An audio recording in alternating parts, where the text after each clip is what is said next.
নমস্কার, আমি সুমনা। আমার নতুন একটি ভিডিওতে তোমাদের সবাইকে স্বাগত জানাই। কেমন আছো তোমরা সবাই? আশা করি তোমরা সবাই খুব ভালো আছো।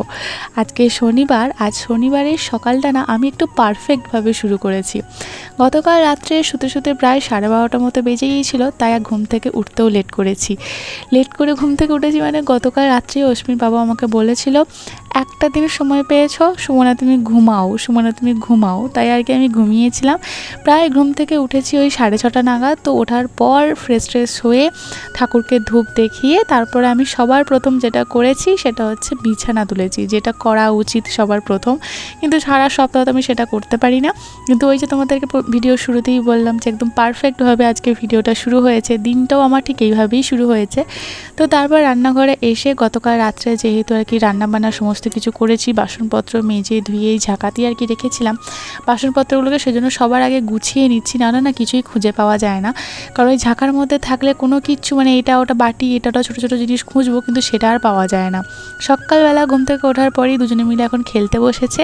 আর গতকালকে অশ্বিন বাবা পাঁপড় নিয়ে এসেছে, সেগুলো তোমরা দেখেছো। তো সকালবেলা ঘুম থেকে উঠি এখন ওনার সেটা খাওয়া চাই। যাই হোক, ওর কাছ থেকে একটুখানি ভাগ নিলাম, আমি একটুখানি ভাগ নিয়েছি, আরশিকে ভাগ দেওয়া করিয়েছি, অশ্মির বাবাও একটা দুটো নিয়েছে। কারণ সকালবেলা খালি পেটে এখন শুধুমাত্র অশ্মির জলটুকু খেয়েছে। তো সেই জন্য সকালবেলা খালি পেটে এই সমস্ত খাবার দিতে আমি একদমই নারাজ। তাই যতটুকু কম যায় আর কি ওর পেটে ততটুকু আর কি।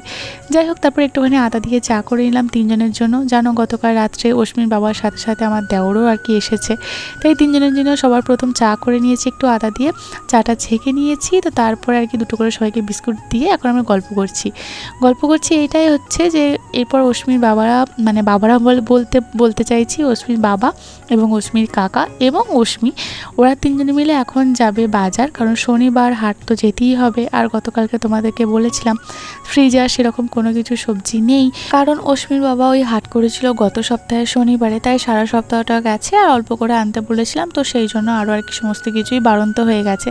তাছাড়াও মুদিখানা টুকিটাকি আর কি জিনিসপত্র আর কি আনতে হবে, যেগুলো বাড়িতে মানে শেষের দিকে প্রায়, তো সেগুলো আর কি একটুখানি বলে দিচ্ছিলাম। আর অশ্মির বাবা আর কি চাকা থেকে একটু লিস্ট করে নিচ্ছিল। আর যে জিনিসগুলো আমার ফ্রিজেতে রয়েছে, যেমন কুমড়ো থেকে শুরু করে আরও কিছু গাজর টাজর এটা ওটা ছিল, সেগুলো আমি আনতে বারণ করেছিলাম। যেমন হুপো বলেছিলাম যে এগুলো আনবে না, বাদ বাকি যা আনার আর কি সেগুলো নিয়ে আসবে। তো চা খেয়ে ওরা তিনজনে মিলে এখন চলে গেল হাট। আর এইদিকে না জলখাবারেতে বানাবো একটুখানি ঘুগনি, তাই গতকাল রাত্রি মটর কলাইটা ভিজিয়ে রেখেছিলাম, সকালবেলা খুব সুন্দরভাবে ভিজে গেছে। তো একটুখানি আলু কাটলাম, কেটে আর কি আলু আর মটরটা আর কি একটুখানি নুন দিয়ে প্রেশার কুকারে সিটি বসিয়ে দিলাম। গতকালকে যে সমস্ত জামা কাপড়গুলো শোকায়নি সেগুলো সবার প্রথম ছাদে মেলে দিলাম। কত যুগ পর রোদ উঠেছে জানো। আজকে সকালবেলায় যখন দেখলাম যে রোদ উঠেছে, রোদটাকে দেখে আমি এত খুশি হয়েছি, মানে সে কি বলবো। প্রায় একটা সপ্তাহ পর রোদ উঠলো এরকম সকালবেলাতে। তাই সবার আগে আমি যেটা করেছি, বিছানাপত্রর মধ্যে সেভাবে তো সব কিছু তুলে নিয়ে এসে আমি রোদে দিতে পারবো না, তাই ভাবলাম কি কিছু বালিশ আছে যেগুলো হয়তো মানে একটুখানি ভেজা বা কোনো কিছু হয়ে যায়, তাই ভাবলাম কি সব বালিশগুলো নিয়ে এসে একটুখানি রোদে দিয়ে দিই যতক্ষণই আর কি রোদ পায়।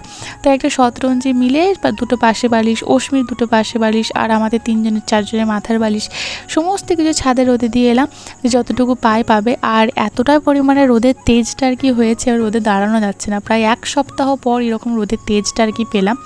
নেমে এসে একটুখানি ভাবলাম কি প্রেশার কুকারে সিটি বসাতে দিয়েছি, তো ওটা যতক্ষণ আর কি সিটি পড়বে সেই ফাঁকে আমি ভাবলাম কি যে যা জোগাড়গুলো লাগে, যেমন ধরো আদা রসুন পেঁয়াজ সেই সমস্ত কিছু কেটে নিই।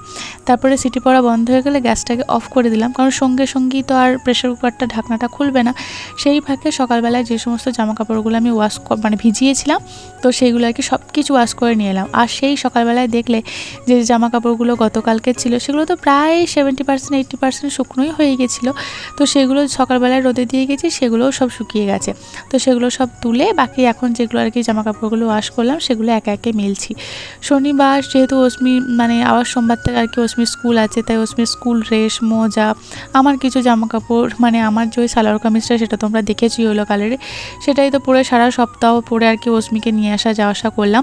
তো সেগুলো সব কিছু আর কি ওয়াশ করে দিয়েছিলাম। তো এই তারটা আর কি ধরেনি, তারপর আবার এই তারটাতেও আর কি কিছু মিললাম, আর একটুখানি শতরঞ্জিটা সরিয়ে দিলাম। যদিও জল পড়বে না, তবুও আর কি রিস্ক নিয়ে লাভ নেই আর কি। তো তারপরে একটুখানি আর কি বালিশপত্র যা যা সব কিছু ছিল একটুখানি উল্টাপাল্টে দিয়ে এলাম। আর বেশ গরম হয়ে গেছিলো জানো তো। আর তখন মনে হচ্ছিলো কি জানো তো, যে তোষকটাও যদি একটুখানি নিয়ে আসতে পারতাম তাহলে খুব ভালো হতো, কিন্তু তোষকটা নিয়ে আসার মতো রিস্ক আমি নিতে পারিনি, কারণ বৃষ্টিকে মানে এই রোদ উঠেছে, আবার যে কখন বৃষ্টি পড়বে তার কোনো ঠিক ঠিকানা নেই, এত কিছু আমি সামলাতে পারবো না। তো সেই জন্য আর কি একটুখানি আর কি যা যা আর কি ছিল অল্প কিছু আর কি রোদে দিলাম। তারপরে আমি ঘরেতে এসে মানে রান্নাঘরেতে এসে ঘুগনিটা আর কি বসালাম। আর এই ঘুগনি করাতে তো আমি পুরো পিএইচডি করে ফেলেছি, মানে যেই আর কি আমার হাতে ঘুগনি খায় সবাই প্রশংসা করে, এটা কিন্তু আমার কথা নয়।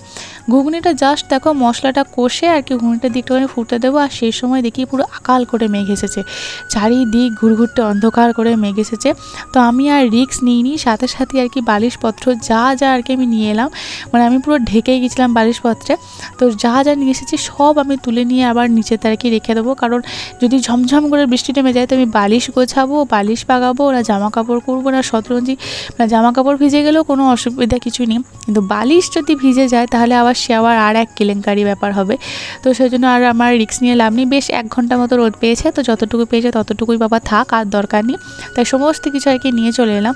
তারপর আবার জানো এই যে মানে এদিকে দেখো তোমার ঘুগনিটা একটুখানি ফুটছে, ওটা ফুটবে, তো তার ফাঁকে একটুখানি ভাতটা আর কি বসিয়ে দিচ্ছি। তো ভাত বসাতেই দেখি আবার রোদ উঠেছে। তখন আবার মনটা হলো যে শুধু শুধু আমি তুলে নিয়ে এলাম। তারপর আবার যখন হঠাৎ করে ঝমঝম করে বৃষ্টি নামলো তখন মনে হলো ভাগ্যিস তুলে নিয়ে এসেছিলাম, নাহলে যে আমার কী হতো। তো যাই হোক চলো, অশ্মির জন্য এক বাটি তুলে নেওয়ার পর কাঁচা লঙ্কা আমি একটুখানি পেস্ট বানিয়েছিলাম, তো সেটাই আর কি দিয়ে দিলাম। আমি তোমরা জানোই খুব ভালো করে যদি ঝাল দিই তবে আমি কাঁচা লঙ্কাই দিই, শুকনো লঙ্কা আমি নাই বলতে পারো, মানে খুব রেয়ার তবে আমি শুকনো লঙ্কা ইউজ করি, নাহলে কিন্তু আমি শুকনো লঙ্কা ইউজ করি না। ঘুগনি হয়ে গেছে, ভাতটা আর কি হচ্ছে, তো সেই ফাঁকে ভাবলাম একটুখানি অশ্মির বাবা মানে কী যে রান্না হবে সে তো আমি খুব ভালো করেই জানি, তো তার জোগাড়টা আর কি একটুখানি আমি করে রাখি, কারণ অলরেডি আমরা লেটে চলছি। কারণ ঘুম থেকে উঠতে ওই তোমাদেরকে বললাম 6:30টার সময় উঠেছি, তারপরে মানে কাজ ধরতে এটা ওটা করতে করতে প্রায় ধরো 7:30টার মতো বেজে গেছে। ব্রাশ করা, অশ্মিকে ব্রাশ করানো, বিছানা তোলা, জামা কাপড়, তারপরে এদিকে তোমার চা খাওয়ার বাসনপত্র ধুয়ে নিয়ে আসে, করতে করতে প্রায় 7:30টা বেজে গেছে। তারপর ওরা তো তারপর গেল বাজার, এইদিকে টুকটাক এই সমস্ত করতে করতে প্রচুর লেট হয়ে গেছে। তাই যতটা কাজ আর কি এগিয়ে রাখা যায় ততটাই ভালো। এদিকে দেখো ভাতটাও কিন্তু আমার একদম ফুটে গেছে, তাই গ্যাসটাকে অফ করে এখন রেখে দেবো প্রায় আধ ঘন্টা 40 মিনিট মতো। মানে এই গরম ফ্যানের মধ্যেই আর কি ভাত আমার অর্ধেক হয়ে যায়, কোনো অসুবিধাই নেই। তো সবার প্রথম যেগুলো আমি করি সেটা হচ্ছে রসুনগুলো ছাড়িয়ে রাখছিলাম, আর এই রসুন ছাড়াতে ছাড়াতে আমার পুরো বুড়ো আঙুলের মাথাটা পুরো ব্যথা হয়ে গেছিলো, আর না পুরো জ্বলছিল। আমি যদি একটুখানি বেশি বেশি রসুন ছাড়াই আমার না প্রচুর হাত জ্বলে। আচ্ছা তোমাদেরও কীরকম হাত জ্বলে আমাকে একটু জানিও তো। আমার আজ বলে নয়, আমার প্রথম থেকেই একটু বেশি রসুন ছাড়ালেই প্রচুরটা পরিমাণে হাত জ্বালা করে। কিছু করার নেই, ওই জ্বালা হাত নিয়ে আর কি করতে হবে। আবার ইদানিং দেখছি এই রসুনগুলো না বড্ড বেশি খারাপ হয়ে গেছে জানো তো, মানে একটু কীরকম আর কিও লাগছে। তো দুটো রসুন পুরো একদম নষ্ট হয়ে গেছে, সেগুলো তো ফেলে দিলাম। আর তা করতে করতে দেখো ওরাও আর কি বাজার থেকে চলে এসেছে। কালভাটের মাংসের সঙ্গে অশ্মির একটা গিফট ফ্রি। আর এদিকেও মানে ওদের আস্তে আস্তে আমারও দেখো সমস্ত কিছু গোছানো কমপ্লিট। এবার শুধু অশ্মির বাবা রান্নাটা করবে তাহলেই আর কি হয়ে গেল। তো অশ্মি এসেছে, আর অশ্মি মানে ও জানে তো, ও যেহেতু গিয়েছিল যে কি বাজার করে নিয়ে এসেছে বাবা। তো এই কাসুন্দিটার দিকে আর কি ওর ভীষণ আর কি লোভ, এই কাসুন্দিটা আর কি উনি খুলে খাবেন, কিন্তু ওকে আমি এখন তো খুলে খেতে দেবো না। তো যাই হোক 1.5 কেজি মতো কালবারের মাংস নিয়ে এসেছিলো, তো সেগুলো আমি একটুখানি ধুয়ে পরিষ্কার করে নিয়ে এলাম, তারপরে আর কি ওদেরকে খেতে দিয়েছিলাম। আর আমার প্লেটটা আমি একটু ভালো করে সাজিয়ে নিয়েছি, তোমাদেরকে একটু শেয়ার করবো বলে তোমাদের সাথে। জিলাপি, চপ, শসা, ওদিকে ঘুগনি, মুড়ি, এইসব কিছু আর কি আমাদের জলখাবারে খাওয়া হয়েছিল। আর এই যে 2 প্যাকেট টোস্ট বিস্কুট নিয়ে এসেছে, এদিকে চাট মশলা, এদিকে টমেটো কেচাপ, এটা অনেক রকমের মশলা ছিল, যেমন ধরো শাহি গরম মশলা, চিকেন কারি মশলা। তো অশ্মির বাবা যেহেতু এখন রান্না বসিয়ে দিয়েছে তাই ওকে একটুখানি আর কি গরম মশলা আর কি ছিঁড়ে প্যাকেটটা আর কি দিলাম। আর তার সাথে নিয়ে এসেছিলো এরকম বিট লবণ এবার 2টো প্যাকেট ছিল। ছোলা নিয়ে এসেছে, তারপরে যে পাস্তা, এবারে পাস্তা নয়, এগুলো যে 2 রকমের পাঁপড়, একটা হচ্ছে এমনি ব্যাট পাঁপড় আর একটা আর কি হার্ট শেপের পাঁপড়, আর এগুলো হলো পাস্তা। এর আগেরবারে ম্যাক্রনি নিয়ে এসেছিলো, এবার ম্যাক্রনি না, মানে এইরকম আর কি পাস্তা, নর্মাল পাস্তা নিয়ে এসেছে, আর তার সাথে একটা স্কচ ব্রাইট। আর এই হলো সমস্ত কিছু আমার সবজি বাজার। এদিকে দেখো অশ্মিকে তো সকালবেলায় যাওয়ার আগে আমি ওকে মুড়ি খাইয়েই পাঠিয়েছিলাম, কারণ তোমাদেরকে হয়তো একটা ভিডিওতে আমি বলেছিলাম যে অশ্মি ঠিক 7টা 7:30টার মধ্যে এত খিদে পাচ্ছে, তো মানে খিদের জ্বালাও ছটফট করছে, মানে ওই যে অভ্যাস 5টা দিন তো ওই সময়টাতেও ভাত খায়, তো সেজন্য খিদে তো পাবি। তাই ওকে একটুখানি ছাতু, গুড়, মুড়ি এরকম করে খাইয়ে দিয়েছিলাম, তো সেটাই ও খেয়ে গিয়েছিলো। তো বাড়ি ফেরার পর ওকে বললাম একটুখানি একটুখানি যাতে ও মুড়ি খায়, কিন্তু সেটা খাবে না। ঘুগনি দিলাম যেটা আর কি ওর জন্য তুলে রেখেছিলাম, তা নিজে না খেয়ে ওকেও খাওয়াচ্ছে আর নিজেও খাচ্ছে, কি আর বলি বলো। এই ছিল কাসন্দি। তো আজকে শুধুমাত্র মানে সেরকম কোনো কিছু রান্না হবে না, কারণ প্রচুর লেট চলছে, আমরা এখন ঘড়ির কাঠে অলরেডি 12টা বেজে গেছে। তো একটুখানি শাক নিয়ে এসেছিলো 2 তারি মতো, ওই কলমি শাক নিয়ে এসেছিলো। তো আমি এখন ভাবলাম কি শাকগুলো একটুখানি বেছে নিই, কারণ এই টাটকা যদি শাকগুলো না বেছে নিই না, তো শাকগুলো না কীরকম একটা নেতিয়ে যায়। তো তারপর আর কি সেই শাক কাটো বাছো মানে ফ্রিজে ভরো, তো সেটা করতে করতে প্রচুর মানে কীরকম হয়ে যায়, তো শাকগুলো আমার ভালো লাগে না। তো সেই জন্য সমস্ত শাকগুলো আর কি আমি কেটে নিলাম, পরিষ্কার করে বেছে নিলাম। আর কিছু শাক এখন করবো, মানে ম্যাক্সিমাম শাকটাই আর কি আজকে হবে, আর তার মধ্যে কিছু শাক আর কি একটুখানি সরিয়ে রাখলাম, সেটা পরে হবে, কারণ 2 তারি শাক বেশ অনেকটাই আর কি শাক হয়ে গেছে। আর তারপর দেখো রান্না প্রায় বেশ অনেকটাই এগিয়েছে, সমস্তটাই অশ্মির বাবা করছে। অশ্মির বাবা এখন অন্য একটা কাজে ব্যস্ত, কারণ ওকে বললাম মানে অশ্মি এদিক ওদিক দৌড়াদৌড়ি করছে, তো সেই জন্য আমার কথা একদমই শোনে না অশ্মির বাবা বাড়িতে থাকলে, কারণ বিগ সাপোর্টার পেয়ে যায় বলতে পারো। তো সেই জন্য ওকে বললাম তুমি দেখো, আর এদিকে মাংসটা আমি একটুখানি নাড়ছি যাতে তলায় লেগে না যায়।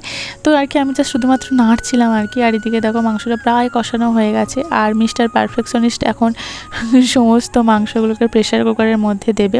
তো আমরা অনেকেই কালবাট নিয়ে আমাকে প্রশ্ন করো, যতবার আর কি আমি ভিডিও বানাই কালবাটে ততবারই প্রশ্ন করো এই মাংসটা কি, এই মাংসটা কি। এই মাংসটা একরকম আর কি পোলট্রি মুরগির মাংস অশ্মির বাবা বলছিল, তবে একটু বড় সাইজের মাংসগুলো হয়, আর মানে রান্না করতে প্রচুর সময় লাগে, প্রায় অনেকটা মাটনের মতনই বলতে পারো, ওর থেকেও মাঝে মাঝে বেশি সময় লাগে। আর আমি মিস্টার পারফেকশনিস্ট কেন বলছি বলো তো, কড়াইয়ের মধ্যে যতটুকু আর কি মশলা লেগেছিল সব মশলাগুলোকে জল দিয়ে ধুয়ে প্রেশার কুকারের মধ্যে দিচ্ছিল, তো মানে যাতে এতটুকু কোনো কিছু ওয়েস্টেজ না হয়। তো তারপর দিয়ে প্রেশারের ঢাকনা বন্ধ করে এখন কিছুক্ষণ আর কি সিটি পড়বে। আজকে ওদের অন্য আর একটা প্ল্যান হয়েছে, সেটা হচ্ছে পুকুরের জলে সাঁতার কাটবে, তাও আবার অশ্মিকে নিয়ে। কি বলি বলো তো, আমার ওই জিনিসটা খুব ভালো লাগে, কিন্তু আমাদেরকে না ছোটোবেলা থেকে পুকুরে নামতে দেয়নি আমার মা, তো শুধু ভয় পেত আর কি, যেমন আমি ভয় পাই, কিন্তু অশ্মির বাবা অশ্মিকে নামাতে চায়। এইটা কোনো ব্যাপারই না, একদম ভয়টা কাটিও না। আমি আছি না, বাবা আছে না, কোনো ব্যাপারই না, কোনো ব্যাপারই না।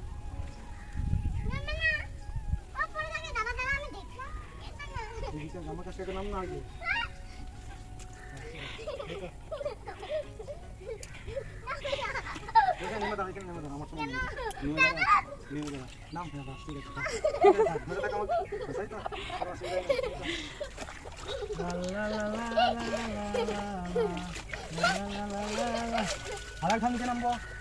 আমি আছি তো, বাবা আছে।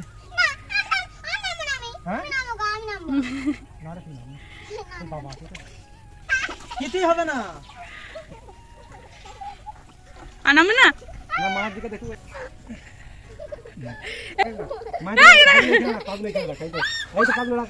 পাগলা রাখার জায়গা আছে, রাখ না তুই, এই তো পাগলা হয়ে গেছে। বাবা গলাটা ছেড়ে দেখবা, ছেড়ে দেখ, হাই করে দেবো।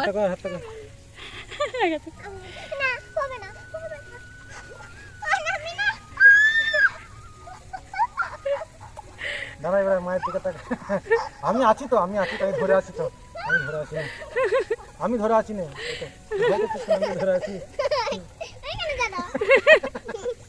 সাঁতার কাটবি নাকি? হ্যাঁ এমনি সাঁতার কাটা ওকে নিয়ে ওঠি, ওকে সাহসটা করতে হবে না, ওকে তুলে এমনি করে না, দু হাতে আমি ধরছি, আমার গলাটা সামনে। আরে এমনি করে তোলো ওকে, আমাকে তুলতে হবে, আমাকে সাথে হবে না, জোকের মতন ধরে আছে।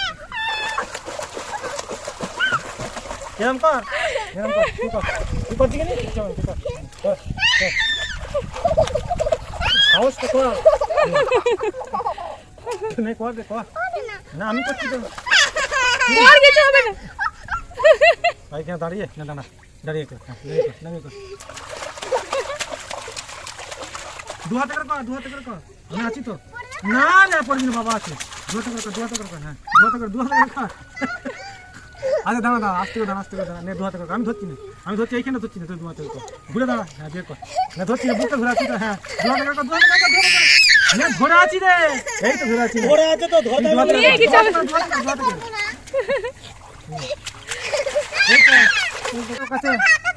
কাছে আছিস, বস বসে টুকু দুটো দিবি, আগে বস, ভালো করে বস, তাহলে পালিয়ে যাচ্ছি আমি। আরেকবার ডুবে যাও, না ডুবলে কিন্তু চলে যাবো আমি। আরেকবার ডুবে যাও তুমি। তুমি আগে বস, আগে বস। হ্যাঁ, ও ঢুকছে। হ্যাঁ হ্যাঁ, ঠিক আছে। আরেকবার আগে বস। এরকম করে করতেই হবে। এরকম আমি বাবা রয়েছে, তুই ধরে রয়েছি, দেখতে পাচ্ছিস না? বস আগে এরকম আমার মতো। ঠিক আছে, তুই আগে বস, দেখি বসে দিতে দে। তাহলে একবার দুটো দেখে নে, এই মুখ করে দুটো দে। তুমি একবার ডুবে যাও না। তুই দুটো দে।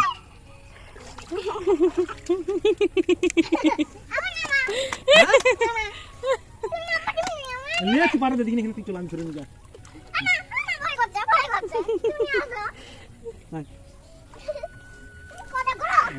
আসছি তো করে।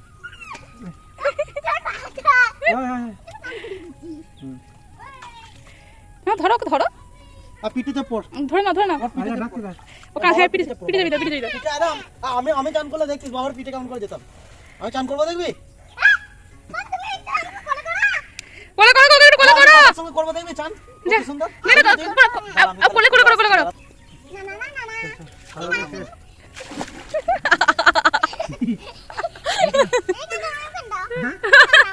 না ওখানে ভীষণ মজা হলো। পুকুর থেকে তুলে নিয়ে আসার পর তারপর আবার কলতলায় নিয়ে এসে দুজনে মিলিয়ে একসাথে স্নান করেছে। সে আবার আর এক যুদ্ধ, তো সেটা যদি তোমাদের সাথে একটু শেয়ার করতে পারতাম, কিন্তু ইচ্ছা থাকলেও উপায় নেই, শেয়ার করতে পারবো না। তো যাই হোক, ওদিকে স্নান টান করিয়ে দিয়েছি আর আমিও পুরো অর্ধেক ভিজে গেছি। তো তার মধ্যে আর কি শাকটা তো বসাতে হবে, কারণ এখন ঘড়ির কাঁটায় প্রায় 1টা থেকে 1:30 তো বেজেই গেছে। কখন রান্না হবে, কখনই তাকে খেতে দেবো, তো তাই আর কি কোনো অসুবিধা নেই। তো সেই জন্য সবার প্রথম আর কি শাকটা করে নিলাম। আর মাংস প্রায় শেষের দিকে, আর একটা মাত্র সিটি পড়বে এই আলুগুলো দেওয়ার পর, তাই এদিক ওদিক করে আর কি আলুগুলো দিয়ে দিলাম। তারপর আমি নিজে স্নান করে সবাইকে স্নান টান করে সবাইকে খেতে দিয়ে দিয়েছি। আর আজকে হয়েছিল এরকম কালবাড়ির লাল মানে চিকেন বলতে পারো, বা যাই হোক কালবাড়ির মাংস, আর তার সাথে ছিল শাক ভাজা। অশ্মির বাবা রান্না করেছিল, আর অশ্মির বাবার হাতে তো পুরো জাদু আছে, যেই খায় সেই বলে, এটা আমার কথা নয়। তো যাই হোক, এখন হচ্ছে সন্ধ্যেবেলা, এখন ঘড়ির কাঁটায় প্রায় 7:30টার মতো বাজে। অশ্মির বাবা একদিকে চা করবে আর একদিকে আমি সবজিগুলো আর কি গোছাবো। তবে অর্ধেক অশ্মির বাবা এবং আমার যে দেওর, ওরা গুছিয়ে নিয়েছে, আর কিছু জিনিসপত্র রয়েছে সেগুলো আমাকেই গোছাতে হবে, কারণ ফ্রিজ যেহেতু আমি হ্যান্ডেল করি, আর তাছাড়া ওরা তো চলে যাবে, আমাকেই তো 5টা দিন তো থাকতে হবে 7টা দিনের মধ্যে। তাই ওরা আর কি কোথায় রাখবে না রাখবে আমি হয়তো খুঁজে পাবো না। তো সেই জন্যই অশ্মির বাবা বললো যে বাকিগুলো তুমি নিজের হাতে প্যাকেট করে আর কি ভরো, বাকিগুলো আর কি আমরা সামলে নেবো। তো আমি তাই করছিলাম। আর ও এইদিকে এখানে বানাচ্ছিল স্পেশাল দুধ চা বানাচ্ছিল, বিশেষ করে দেওর যেহেতু রয়েছে, তো সেই জন্য বলছিল কি যে কাল থেকেই বলে রেখেছে যে একটা দুধ চা বানাবো, দেখবি। গতকাল রাত থেকে আর কি প্ল্যান হয়ে রয়েছে, তো সেই জন্য আর কি সেই দুধ চা আর কি বসাচ্ছে আর কি, দুধ চা করছে। আর এদিকে আমি খাচ্ছিলাম একটা শসা, কারণ তোমরা হয়তো জানো, কেউ জানো, হয়তো সবাই জানো না, যে আমি গতকালকে 2টো ভিডিও আপলোড করেছিলাম। মানে একটা দুপুরবেলায় যেমন 12টার সময় করি তখন করেছিলাম, আর একটা সন্ধ্যের দিকে করেছিলাম। তো সেজন্য মানে দুপুরবেলায় ঘুমানো হয়নি, মানে লাঞ্চ করে শুতে করতে প্রায় 4টে বেজে গিয়েছিলো। তো তারপরে আমি আবার ভিডিও এডিটিং করে আপলোড করেছি সন্ধ্যের দিকে, তাই ঘুমানো হয়নি, শোয়া হয়নি, তাই একটুখানি পেটটা হালকা ব্যথা করছিল। তারপরে আবার এরকম দুধ চা বানিয়েছে অশ্মির বাবা, তো সেই দুধ চা খেয়েছি, মানে বুঝতেই পারছো পেটের পুরো দফা আমার হয়ে গেছে। তো যাই হোক, কিছু করার নেই। আর মিস্টার পারফেকশনিস্ট কেন বলি বলো তো, ওই চা পাতাগুলোকে চিপে মানে ওর মধ্যে যা চা ছিল সেটাও চিপে নিয়েছে।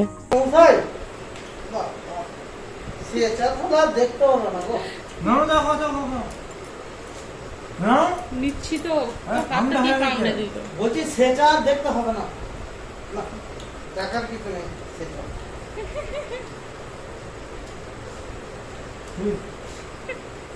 সেই স্মার্টনেস আসছে না, আমারটা দেখে না, প্রথমে চাটা খেয়ে দেখি। দু ভাই পারেও বটে বাবা।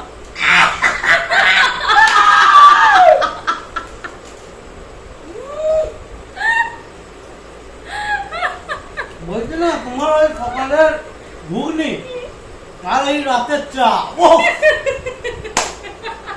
চমৎকার দৃশ্য। আবার ওই কি বেশ একটা খেলাম আমরা আজকে নতুন আইটেম, জিলাপি। ও আবার কাল মাঠের মাংস, ওরে বাপ রে বাপ,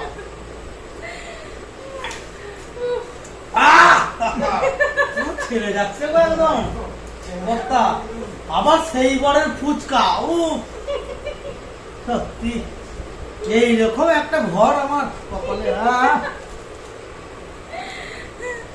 হঠাৎ করে প্ল্যান হয় যে অস্মির বাবা এবং আমার দেওর ওরা যাবে অস্মির বাবার মামার বাড়ি, মানে আমার দেওরেরও মামার বাড়ি, বুঝতেই পারছো। আর তোমরা অনেকে জিজ্ঞাসা করছো এই দেওর কি আমার নিজের দেওর? এর আগের বারেও বলেছি, আবার এই ভিডিওতেও বলে দিই যে না, ও আমার নিজের দেওর নয়, ও হলো আমার ছোটো মাসি শাশুড়ির ছোট ছেলে। তো সম্পর্কে আমার দেওরই হচ্ছে আর কি। তো ওরা যেহেতু আর কি যাবে, তাই বললাম যে অস্মিকেও নিয়ে যাও, ওরও আর কি যাওয়া হয়ে যাবে, মানে মামা দাদুদের বাড়ি আর কি, মানে বাবার মামার বাড়ি আর কি। তো যাওয়া হবে, তাই ওকে একটু সুন্দর করে রেডি করে দিলাম। এই ক্লিপগুলো মেলা থেকে কিনেছিলাম, তো সেগুলোও দিয়ে দিলাম। আর এদিকে ওর বাবাকেও খুঁজে পাইনি, তাই আমাকে টেনে টেনে নিয়ে যাচ্ছে ওর বাবাকে খুঁজতে। মানে কি বলি বলো তো, সারাটাক্ষণ দুষ্টুমি, মানে সেই সকাল থেকে শুরু হয় একবার রাত্রে, যতক্ষণ না ঘুমাচ্ছে ততক্ষণ ওর দুষ্টুমি চলতেই থাকে। এই যে দেখো, তার একটা নমুনা তোমাদের সাথে শেয়ার করছি। চুপি চুপি আমাকে বলছে চুপ করো, কাউকে কিছু বলবে না। সেটা হলো ছুঁচ খুঁজে পায়নি বলে ওর যে পেন্সিলটা রয়েছে, পেন্সিলের মুখটা ছুঁচের মতো ছোঁচালো, তো ওটাই এখন ওর কাছে হচ্ছে ছুঁচ। তো সেটাকে নিয়ে গিয়ে ওর ব্লাড টেস্ট করা হয়েছিল কিছুদিন আগে, তো তিনি আর কি এসেছিলেন আমাদের বাড়িতে, তো ওকে সেই ছুঁচটা ফোটাবে। মানে কি বলি বলো তো, আবার তারপর ওকে না পেয়ে আবার ওর কাকাকে পেয়েছে, এভাবে তো ছুঁচ ফোটাচ্ছে, বলছে এটা আমার ছুঁচ, আমি রক্ত নিচ্ছি। মানে কি আর বলি সবসময় তোকে। তো যাই হোক, অনেক বকাঝকা করে পেন্সিলটার হাত থেকে নেওয়া হলো, তারপর ওকে জুতোটা পরিয়ে দেওয়া হলো। এখন ও ঠাম্মির সাথে, মানে ও ঠাকুমার সাথে এখন কথা বলছে। ও ঠাকুমা বলতে তুই যা, আমার মায়ের সাথে তুই দেখা করে আসবি। তখন বলছে তোমার মা কত বড়, এইটুকু, এত বড়, মানে ওর মা, মানে আমার শাশুড়ি মায়ের মা আর কি কত বড় সেটা আর কি ও হাত দিয়ে মেপে বোঝাচ্ছে। মানে কি বলি বলো। তো যাই হোক, ওরা এখন চলে গেল তিনজনে মিলে কালনা, মানে আমার মামা শ্বশুরের বাড়ি আর কি। তো ওরা আসতে ওদের বেশ অনেকক্ষণই আর কি লেট হয়েছিল আসতে, কারণ ওরা বেরোচ্ছেই এখন ঘড়ির কাঁটায় বাজছে প্রায় 8:30 মতো। তো 8:30 সময় যাচ্ছে, তো ফিরতে তো একটু লেট হবে। তো ওরা যাওয়ার পর না আমি একটুখানি আর কি বসেছিলাম, কারণ পেটে ব্যথা আমার প্রচণ্ড শুরু হয়েছে। রাত্রেবেলায় জাস্ট এক গ্লাস জল খেয়ে আমাকে শুতে হবে, আমি কিচ্ছু খেয়ে শুতে পারবো না। আবার কিছু প্যাকিংও ছিল, কারণ গতকাল ভোরবেলাতেই আমরা বেরিয়ে যাচ্ছি, আমরা যাব এক জায়গায় বেড়াতে। তো সেটা আমি এই ভিডিওতে বলবো না, সেটা তোমরা একদম নেক্সট ভিডিওতে একদম সারপ্রাইজভাবে জানতে পারবে যে আমরা কোথায় যাচ্ছি। তাই টুকিটাকি জিনিসপত্র গোছানোর ছিল, তো সেগুলি আর কি গোছাচ্ছিলাম। মানে তা করতে করতে আর কি ওরা চলে আসে। তো অস্মিকে নিয়ে একটুখানি আদর এটা ওটা হচ্ছিলো। আবার কিছু বিস্কুট কিনে নিয়ে আসে, সেই বিস্কুট আমাকে জোর করে খাওয়াবে। দেখো আমার একে পেটে ব্যথা হচ্ছে, আমি বলছি আমি কিছু খাবো না, কিন্তু সেই নাছোড়বান্দা কিছুতেই ছাড়বে না। তো এত পরিমাণে আমাকে জোর করছে, তো আমাকে এক টুকরো খেতেই হয়েছিল। যাই হোক, আজকের ভিডিওটা আমি এখানেতেই শেষ করছি। তোমরা জানিও তোমাদের পুরো ভিডিওটা কীরকম লাগলো। কালকের ভিডিওটার জন্য অবশ্যই অপেক্ষা করুন, কারণ কালকের ভিডিওটা আরও স্পেশাল হতে চলেছে। এই ভিডিওটার মধ্যে যদি তোমাদের এতটুকু কিছু ভালো লেগে থাকে, তাহলে প্লিজ ছেড়ে যাওয়ার আগে আমার চ্যানেলটা সাবস্ক্রাইব করে দিও। খুব ভালো থেকো তোমরা।